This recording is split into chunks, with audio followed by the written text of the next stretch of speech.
ជំរាបសួរសួស្តីបងប្អូនថ្ងៃនេះមកដល់ស្ទឹងមានជ័យម្ដុំភូមិស័យ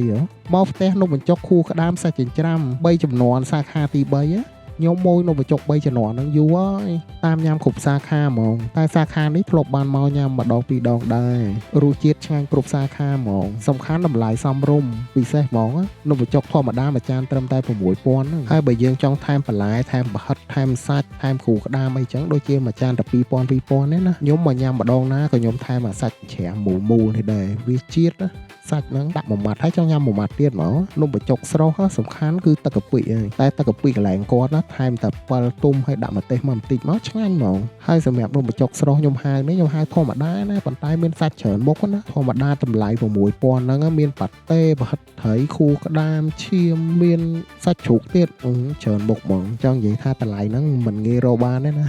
កន្លែងអង្គុយញ៉ាំឡើងស្រួលហើយរសជាតិឆ្ងាញ់ទៀតតម្លៃរឹតតែសមរម្យទៀតងាយរកបានទេណាអញ្ចឹងបងប្អូននៅម្ដុំស្ទឹងជ័យឬក៏ស្ពានដៃចកាដូងឬនៅណាក៏បានដែរបើចង់ញ៉ាំនំបញ្ចុកស្រស់អាចបើសាកនំបញ្ចុកស្រស់3ជំនាន់នេះបានណាបងប្អូនមកញ៉ាំស្រួលរហូតផ្លូវនៅលើផ្លូវធំហ្មងនៅជិតក្រាសាំងតេឡាផ្លូវបត់ចូលទៅភូមិស័យ